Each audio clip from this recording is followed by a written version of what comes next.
रामपुर गांव में एक आलसी मणिचंद रहा करता था। वह बहुत ही आलसी था। उसे सोना बहुत ज्यादा पसंद था।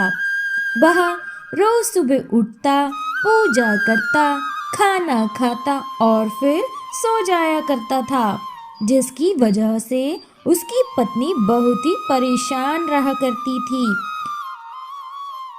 एक दिन मणिचंद अपने झोपड़ी में सो रहा था। तभी उसकी पत्नी आती है। जी उठ जाइए, जाकर अपने खेत को देख आइए ना।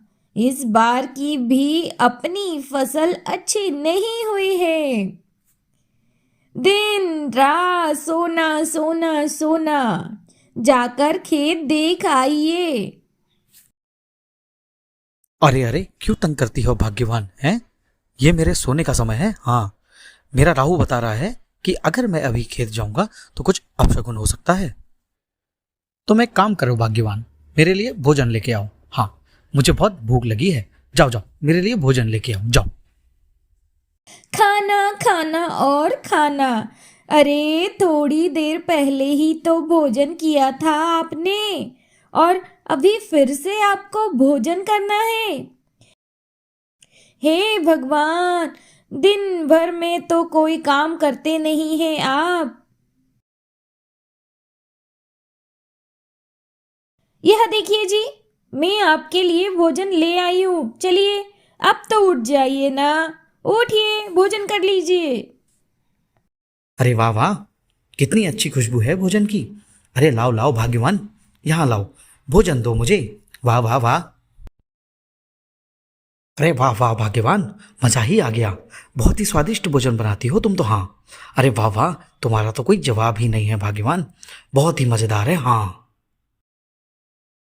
वो सब ठीक है जी, लेकिन अभी आप बाजार से थोड़ा अनाज ले आइए। घर में अनाज खत्म होने को है। ऐसे में क्या भोजन बनाऊंगी मैं। क्या कहा भाग्यवान? अनाज खत्म होने को है? अच्छा अच्छा, ले आऊंगा कल सुबह जाकर। अभी बाहर जाना अपशगुन होगा। हाँ, अभी तो तुम्हारे हाथ का स्वादिष्ट भोजन खाकर मुझे बहुत थकान हो गई है। अभी तो मैं भाग्यवान ऐसा करता हूँ कि सो जाता हूँ। अच्छा, मैं सोता हूँ। हाँ, भगवान, आपको तो दिन भर सोने के अलावा कुछ नहीं सूझता। जब देखो तब सोना सोना सोना। अगर ऐसे ही चलता रहा तो मैं अपने मायके चली जाऊंगी। हाँ, बता ही देती हूँ। अच्छा अच्छा, ठीक है भाग्यवान, बाद में सोचूंगा मैं इस विषय के बारे में। अभी तो मुझे नींद आ रही है। हाँ, तो मुझे सोने दो। हाँ, जिसके बाद मणिचंद खर्राटे लेटता हुआ सो जाता है। अगली सुबह एक साधु महाराज मणिचंद के घर भिक्षा मांगने आते हैं। अरे कोई है? साधु को भिक्षा दे दो। भिक्षाम देहि। अरे साधु महाराज, क्या चाहिए आपको? बताइए मुझे, मैं अभी ला कर देती हूँ। बेटी, मैं काशी यात्रा से लौटा हूँ। बहुत भूख लगी है। अगर खाने को थोड़ा भोजन मिल जाता तो थोड़ी शांति मिलती बेटी। जी जी महाराज, मैं आपके लिए खाने को लेकर आती हूँ। अरे क्या हुआ भाग्यवान, क्यों चिल्ला रही हो? अरे, मुझे मेरी नींद से जगा दिया तुमने। आखिर किससे बात कर रही हो? अरे अरे, माफ कीजिएगा महाराज जी, आइए आइए, आप अंदर आइए। वाह वाह वाह वाह वाह, सुबह सुबह आपके दर्शन पाकर मैं तो धन्य ही हो गया। हाँ, अरे ये क्या, आज आप कैसे उठ आए? ये तो महाराज जी के आने से आश्चर्यजनक बात हो गई जो आप उठ आए। आइए महाराज जी, अंदर आइए। हाँ हाँ साधु महाराज जी, अभी मैं आपके लिए भोजन लेके आती हूँ। बस मैं अभी गई और अभी आई। तभी मणिचंद की पत्नी साधु के लिए भोजन से भरी थाली लेकर आई। यह लीजिए महाराज, आप भोजन कीजिए। हाँ, कीजिए कीजिए, खाकर बताइए मेरे हाथों का भोजन कैसा लगा आपको? बहुत ही स्वादिष्ट भोजन था। मेरी तो आत्मा ही तृप्त हो गई बेटा। सच में तुम्हारी पत्नी के हाथों में तो माँ अन्नपूर्णा का स्वाद है। बेटी, बहुत खूब। मैं बहुत खुश हुआ। इसलिए तुम कोई भी मुझे एक इच्छा मांग सकती हो। क्या सच में महाराज आप मेरी एक इच्छा पूरी कर सकते हैं? अगर ये सत्य है महाराज तो मुझे वरदान दे दीजिए कि मुझे पूरे जीवन में कोई भी कार्य ना करना पड़े महाराज। मैं पूरा जीवन आराम करके ही बिताना चाहता हूँ। हाँ। यह तुम क्या बोल रहे हो बेटा? यह मनुष्य जीवन है। मनुष्य को अपना जीवन व्यतीत करने के लिए अपने दैनिक कार्य तो करने ही पड़ते हैं। तुम्हारी ये इच्छा सृष्टि के नियम के विरुद्ध है बेटा। महाराज आपने कहा ना कि आप मेरी एक इच्छा पूरी कर सकते हैं, तो मैंने आपको मेरी एक इच्छा बता दी महाराज। अगर अभी आपने मेरी इच्छा पूरी नहीं की तो ये आपके बोले गए शब्दों का अपमान होगा महाराज। हाँ। अगर यही बात है तो हम तुम्हारी ये इच्छा अवश्य पूरी करेंगे। अब हम अपने शब्दों को वापस नहीं ले सकते। हम तुम्हारी ये इच्छा अवश्य पूरी करेंगे।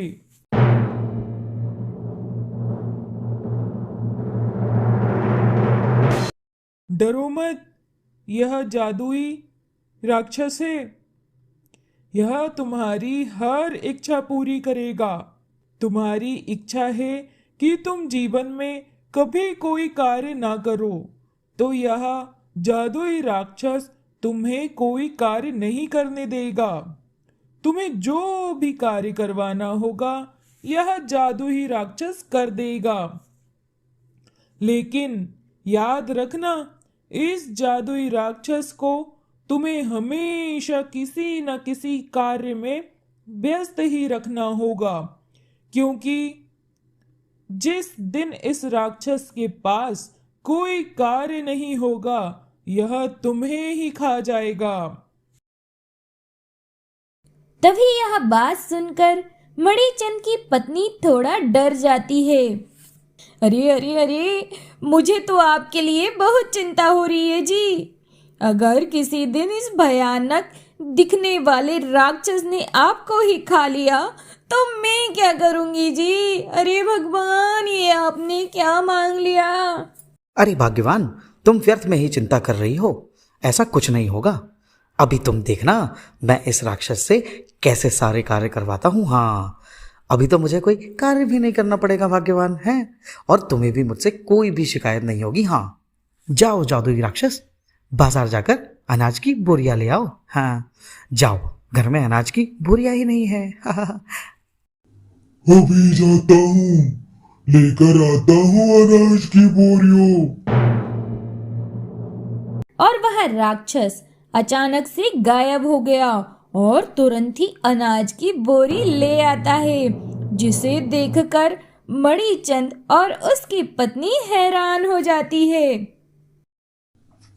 मैं कोई साधारण राक्षस नहीं हूँ, बल्कि एक मायावी राक्षस हूँ। इसलिए जो भी मुझे कार्य करने को दोगे उसे मैं अपनी मायावी शक्तियों से पल भर में कर दूंगा। आप बताओ और क्या कार्य करना है, वरना मैं तुम्हें ही खा जाऊंगा। अच्छा ठीक है, तुम यहाँ से मेरे खेत में जाओ और जाकर सिंचाई कर दो जादुई राक्षस। जाओ जाओ। तुम्हारे खेत की सिंचाई करके अभी आया। सुनिए जी, मुझे तो बहुत डर लग रहा है। ये जादुई राक्षस तो सच में बहुत भयानक है जी। अगर सच में इसने आपको कुछ कर दिया तो मैं क्या करूंगी?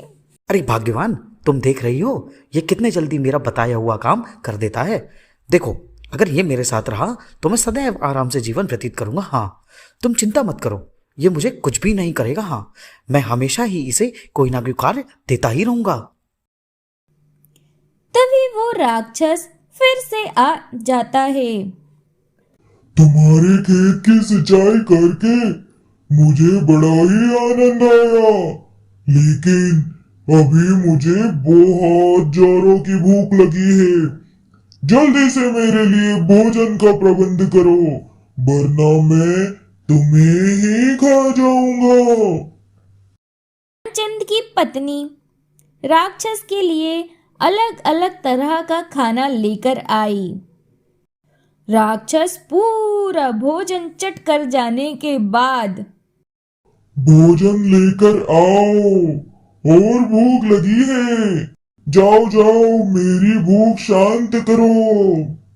यह सुनकर मणिचंद और उसकी पत्नी बहुत दुखी हो जाते हैं। तभी उसकी पत्नी घर के बाहर लगे एक तुलसी के पेड़ के पास जाती है और बहुत बड़े पतीले में खूब सारा दूध रखा होता है, उसमें तुलसी के पत्तों को डाल देती है और उस दूध के पतीले को राक्षस के पास लेकर आती है। लो, यह तुम्हारे लिए मैं खाना लाई हूँ, लो इसे पी लो। हाँ, आनंद ही आ गया। अच्छा बताओ, अब क्या कार्य करना है तुम्हारा? जल्दी बताओ, वरना मैं तुम्हें ही खा जाऊंगा। ऐसे ही कुछ दिन बीत जाते हैं, लेकिन एक दिन ऐसा आया जब मणिचंद के पास उसे देने के लिए कोई काम ही नहीं बचा। ऐसे में मणिचंद बहुत दुखी हो गया। अरे भाग्यवान, ये मैंने क्या आफत अपने गले में डाल ली है। मैं उस राक्षस को जो भी काम देता हूँ वो राक्षस बहुत ही जल्दी कर लेता है। आज तो मेरे पास उसे देने के लिए कोई काम भी नहीं बचा। अभी ऐसे में तुम ही बताओ मैं क्या करूं। लगता है आज तो मुझे वो राक्षस खा ही जाएगा। हाय भगवान, अभी मैं क्या करूंगा। तो मैं तुम्हें छोड़कर उस राक्षस के पेट में जाने वाला हूँ। आज उसे काम मैं दूंगी, लेकिन आपको भी मुझसे वादा करना होगा। आज के बाद आप अपने सारे काम खुद ही करेंगे। हाँ। अरे हाँ भाग्यवान, मैं वादा करता हूँ आज से अपने सारे काम मैं स्वयं ही करूंगा। हाँ, लेकिन तुम मुझे उस राक्षस का भोजन बनने से बचा लो भाग्यवान। अच्छा ठीक है। अब आप देखना, मैं उस राक्षस को आज कितना महत्वपूर्ण कार्य देती हूँ, जिससे वो जादुई राक्षस कभी पूरा नहीं कर पाएगा। तभी वह राक्षस वहां आ जाता है और मणिचंद से कहता है, बताओ मुझे क्या कार्य करना है, जल्दी बताओ, वरना मैं तुम्हें ही खा जाऊंगा। ए राक्षस, आज मैं तुझे काम देती हूँ। सुनो, मेरी झोपड़ी के पीछे एक हीरा नाम का कुत्ता रहता है। तुम जाओ और उस हीरा नाम के कुत्ते की दुम को सीधा कर दो, और हाँ, जब तक तुम उसकी दुम को सीधा ना कर दो, यहाँ वापस मत आना। अच्छा ठीक है, मैं अभी जाता हूँ और उस कुत्ते की दुम को सीधी करके आता हूँ। अभी आता हूँ मैं। अरे भाग्यवान, ये क्या काम दे दिया तुमने जादुई राक्षस को। तुम देखना, वो अभी तुम सीधी करके आता ही होगा। हाँ, अब तो वो मुझे खा ही जाएगा भाग्यवान। अरे आप भी ना आलसी के साथ साथ एकदम बुद्धू भी हो। कुत्ते की दुम कभी सीधी होती है? कभी देखी है आपने किसी कुत्ते की दुम को सीधी होते हुए? ना ही कभी उस कुत्ते की दुम सीधी होगी और ना ही कभी वह वापस लौटकर यहाँ आएगा। अरे वाह वाह वाह भाग्यवान, क्या दिमाग लगाया है भाग्यवान तुमने। वाह वाह वाह वाह वाह। अरे भाग्यवान, बहुत ही अच्छा। अब तो वो राक्षस कभी भी उसकी दुम सीधी नहीं कर पाएगा। हाँ। इसके बाद अगले ही दिन से मणिचंद अपने सारे काम खुद करने लगा, किसी आलस के बिना। और उधर जादुई राक्षस हीरा कुत्ते की दुम को सीधा करने के लिए कई वर्षों तक यूं ही भागता रहा। ना तो वह कभी कुत्ते की दुम को सीधा कर पाया और ना ही कभी लौटकर मणिचंद के पास वापस आ पाया। तो ऐसे आलसी पति की चतुर पत्नी ने दिमाग लगाकर मुसीबत को दूर किया।